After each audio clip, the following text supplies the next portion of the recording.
Word. All right, so if you have any questions, like write it down or you can write it in a chat room and I will unmute everyone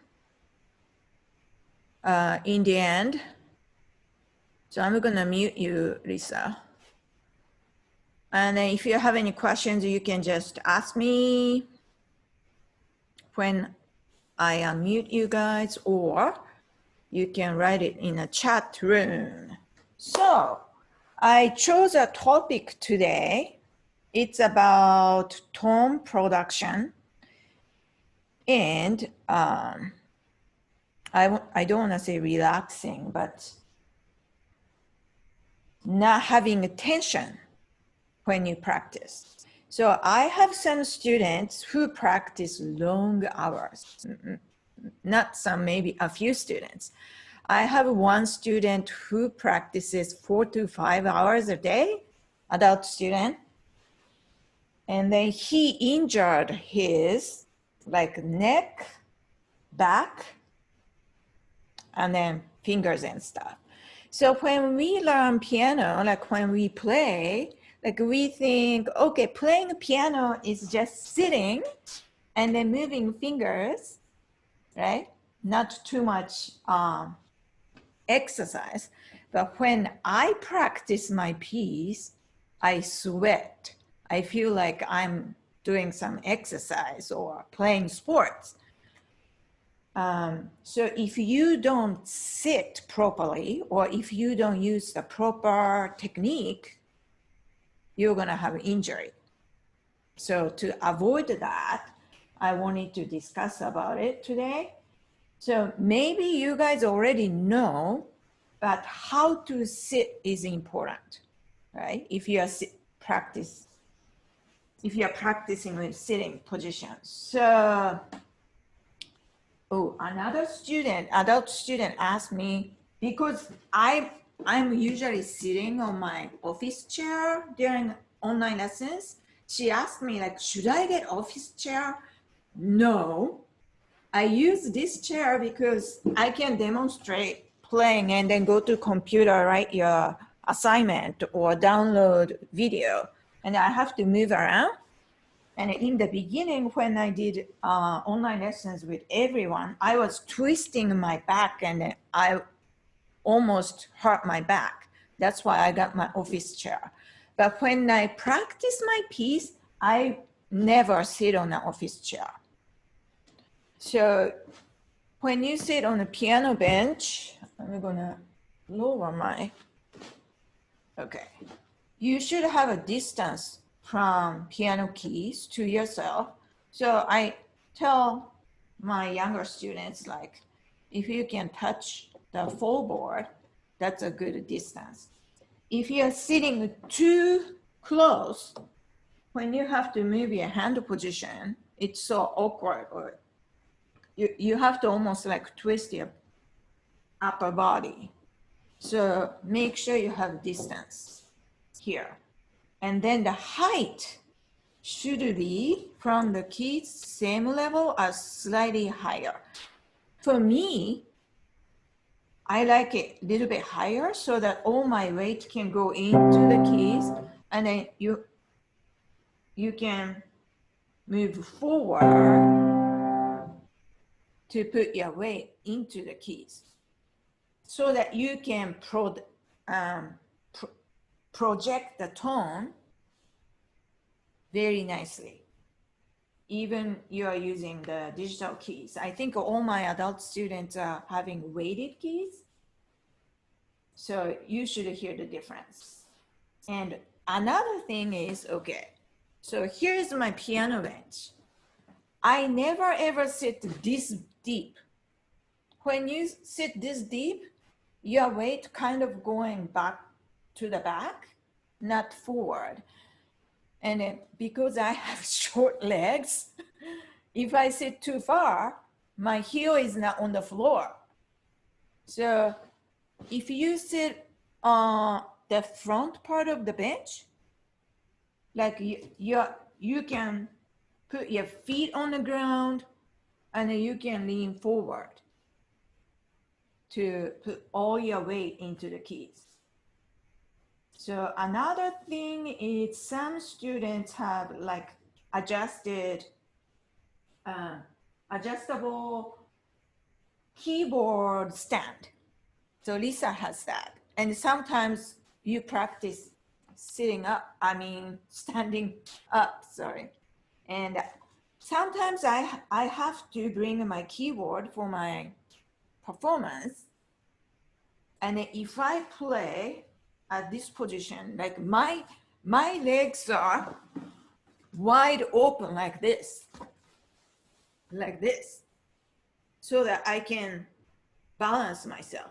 I don't stand like this. I stand like this, and the height is very important again. So you have to adjust your keyboard to your height, like same level, at least. This is too low, too high. The keyboard is too high if your elbow is shaping this way. So at least this much. If this, I think it's too high. Yeah. So when I have to perform like from 9 p.m. till 2 a.m. with breaks, if the height is not right, I can't play after 2 hours. Yeah, so check your keyboard height. All right. Sometimes some of you, like when you are, so it's very good for me to see you how you practice through online lessons.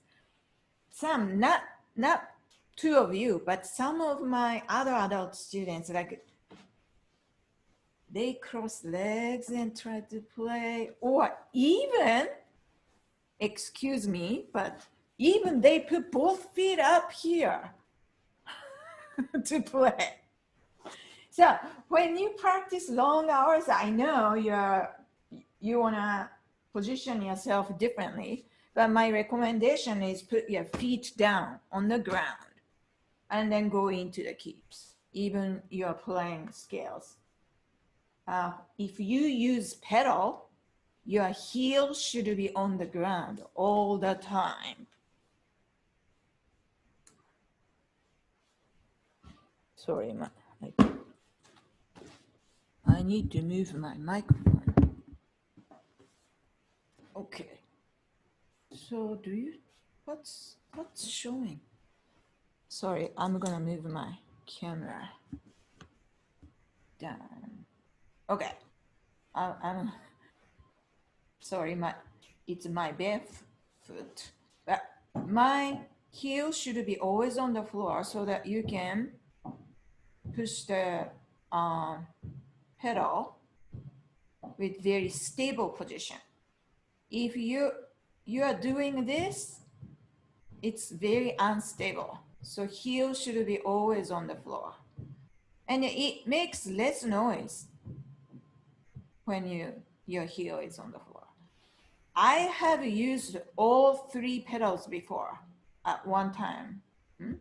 This is better. So both heels should be on the floor. Sorry, I'm moving. Okay. So that means you always have to sit like front of the bench. Even though you have much longer, nice legs than me. Okay. So that's the sitting position. Okay, let's talk about fingers and hands for the natural position. So if I stand up, you can stand up too if you want to. And then your hands are hanging. So that's the very natural position, right? So if my hands are hanging like this, and then bring up my hand, so it's naturally curved. But if you do this, that's too much. I feel tension here. So naturally bring up like this. So when you play, you bring up your hands there. So it should be always a space here, right? So if you have to cross under or cross over, it's more natural than playing this position. I already feel tension. And then trying to curl your fingers like that position. So the natural position is the best position. Okay. So for scale crossing, I mentioned before, maybe in your lessons. But when you have to cross, if you are moving your elbow, or if you are trying to move your thumb forcefully, you feel tension here, right? And then if you do this way, there's a tension on your arm too. So remember the natural position. Natural position is naturally the thumb is inside a little bit. So you can use that to cross, to do the crossing. And I know everyone started from 5-finger position, right? And then when you're playing different notes, including me, we don't want to miss notes.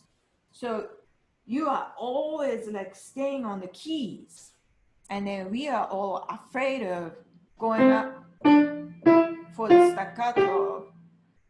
And then we are trying to do, because we don't want to miss notes, right?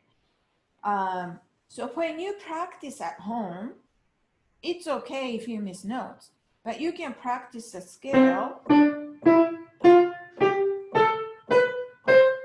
scales or like passages in your piece where it says legato. You can still practice staccato and make sure your hand is relaxed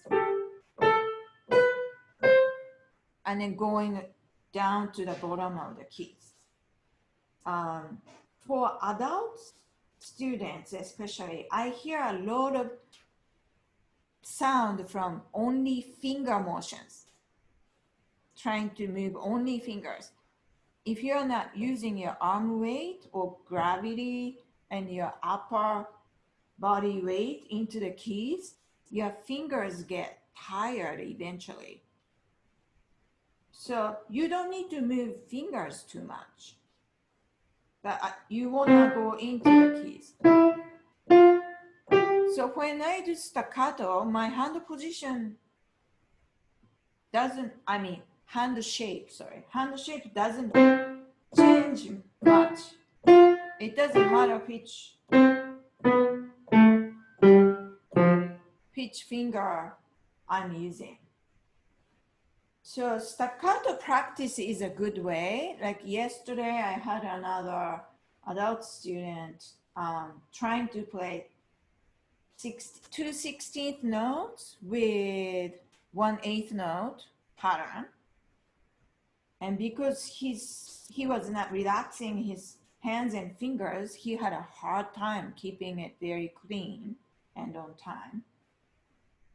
So whenever you struggle to get any pattern or passages, try staccato. And then make sure you're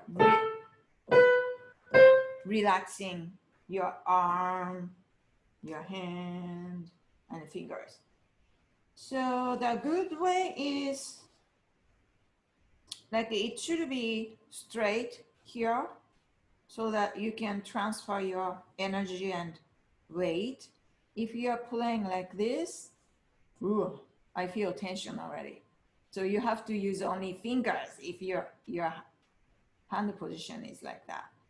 And I see some younger students doing this because I say curve fingers, their wrist goes up like this.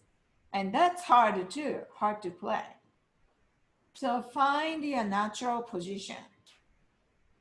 Also, I almost forgot to tell. for example, you have a 2-page piece, and then before you decide where to sit, I want you to find the highest note you have to play, and then the lowest note you have to play, and then adjust where to sit. It's not always in front of the middle C. If most notes are higher, you can sit higher position. If most notes are lower, you can sit lower position.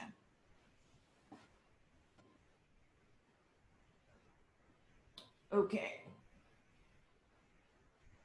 If you are interested, this is a book called What Every Pianist Needs to Know About the Body. So he talks about, I can send a link later. He talks about everything is connected. It's not only fingers. So this is a very interesting book.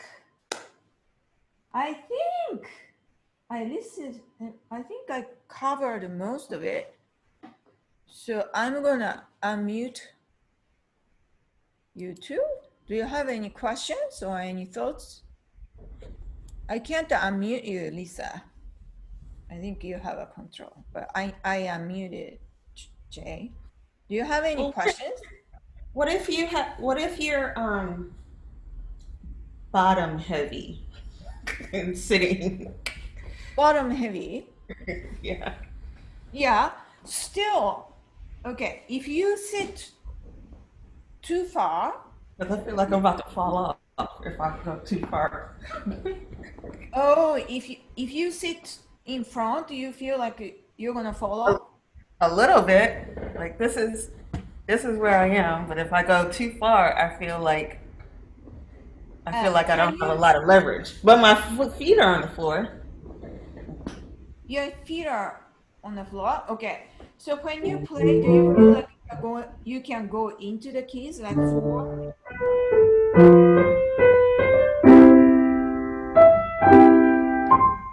If you can move forward, that's fine.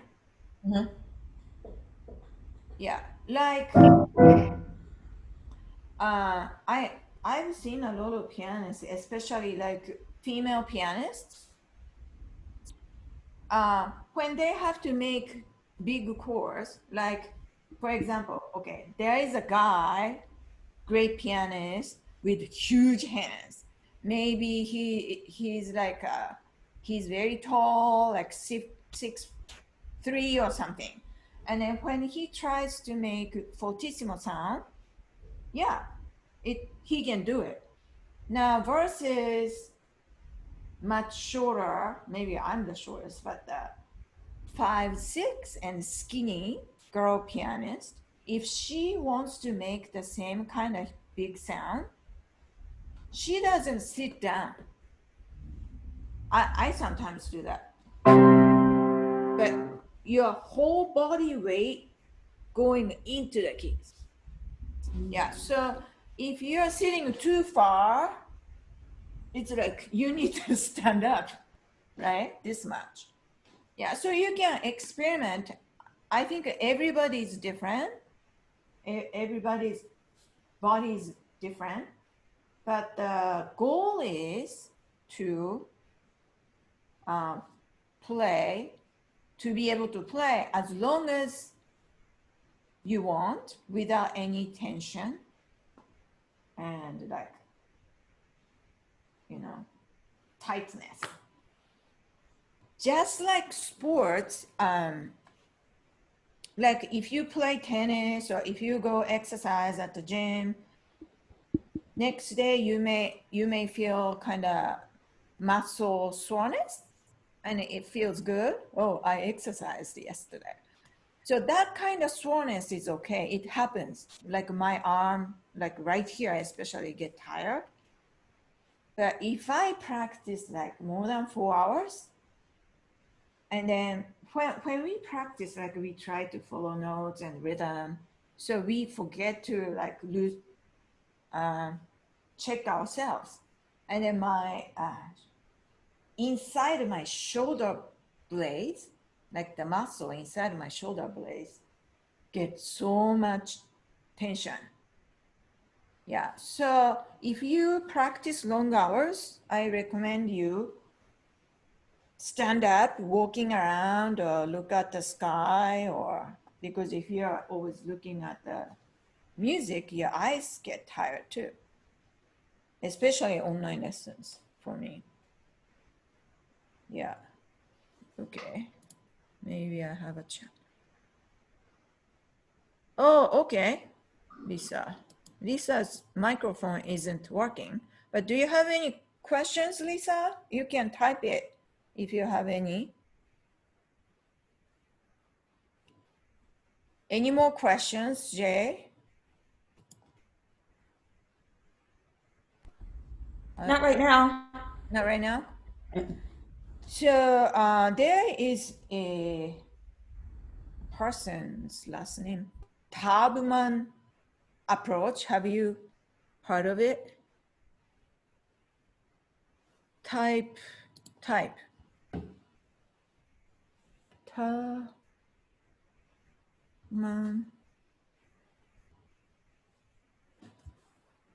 Did I spell? No. They corrected my spelling. That's not the correct spelling. I think T-A-U.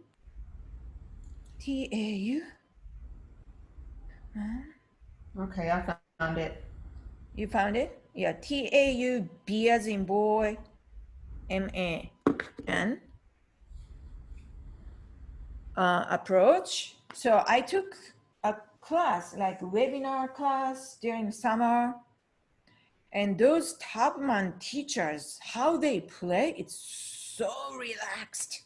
No tension whatsoever when they play like Chopin etude, super fast 30-second notes, no tension. It's amazing. And one of my adult students is taking Taubman classes besides his piano lessons. So if you are interested, there are some YouTube videos. Maybe those teachers can explain much better. But one thing before we close up. So our natural hand position is usually from C to F, only 4 notes. That's very natural. You don't need to stretch anything. It's a fourth. And then if you do 5-finger pattern, you have to open a little bit from a natural position, but you don't have to stretch that much. So when you go like 6th, 7th, and an octave, you shouldn't always open your hand and then be ready. You should feel the distance, and you can move your hand for the 7th, 8th, 9th. Hi, Lisa, I can see you. Can you hear me now? Yeah. Oh, okay. I was having technical difficulties, but I could hear you. I could hear you fine. That's good. Hello. Do you have any questions? No, I don't. I've heard of that, Topman. I saw videos on YouTube. But Yeah. now, but I guess she taught other people how to use her technique. Right. So there are like Taubman's music school, and there are Taubman, I think, certified teachers who could Wow. teach the technique. Yeah. I also already have that book that you were telling us about. Oh, this one? Yeah. I read it when I was having pain in my hands. Oh, good. So I went to graduate school in Portland, Oregon. So he's from Portland, Oregon. So when I was in graduate school, we had classes with one of his colleagues. Yeah, so we went deep about how to relax. Until my former teacher told me, like I didn't know my shoulder go up when I'm playing fast passages. I try not to make mistakes, and then usually my teacher said, "Amy, shoulders down," and oh, I didn't know I was doing this. Yeah, so you can check yourself. I usually have a mirror next to my second piano. There is a mirror, so when I'm practicing, I can check myself sometimes. Yeah, so that's a good idea. What I got out of that book was the hand doesn't have muscles, it has tendons. Right. That's why you have to transfer your weight into the keys. Yeah. Here sometimes, like if I do too many octaves, this muscle get tired a little bit. Yeah, but it's joints and especially when you have to do 4 and 5, these weaker fingers, you need to really use your weight. So it's a good way to check yourself if you're leaning forward and transferring your weight into the keys. Not only moving fingers like that. It's very painful. Okay, good. Thank you for joining me. So next time, maybe I'm gonna choose after 5:30 or 6 o'clock and see. You know what? There are 3 people who can't do after 5. That's why I picked this time, but they are not here. So next time I'll do after 5 or 6. Anytime is good for me since I work from home. Okay. And then if you, I listed like examples of what I can talk about. And then if you want to request something you want me to explain or talk about, let me know. How to learn scales faster is always good. Okay. Faster?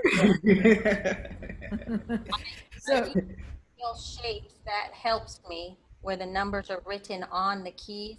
And Oh man. that helps me move faster rather than looking at you notes. mean faster tempo or learning it faster? How to just learn them because there's so Learn many them faster. gotta learn. Do you have the scales book, Lisa? I have many scales. Yeah, she does. Yeah, I have. Oh, yeah, me too. So maybe I like- I'll talk about, yeah, I will talk about that next time. I will try to do this once a month. So what happened was during summer, I talked to, okay, meeting will end in 10 minutes. I talked to my former teacher from graduate school. So I was her student maybe over 15 years ago. And we still talk. And she's retired, but she's teaching about 15 adult students only. And she was like, "Amy, you gotta do monthly like master class so that because we are doing Zoom, and then you can pick a topic and then we can talk and then they can learn outside of the lessons." And then she was like, "You should do that, do it." So I was like, okay, I'm gonna do it.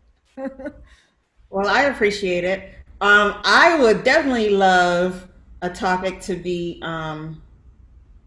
Why can I never think of the word? You know, Improvisation. improvisation. Yes.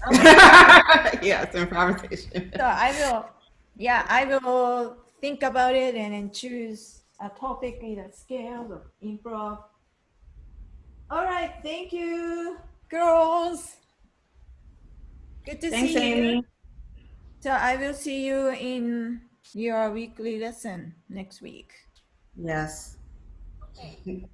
Okay, thank you. Bye, Lisa. Take care. Thank you again, Amy. Thank you.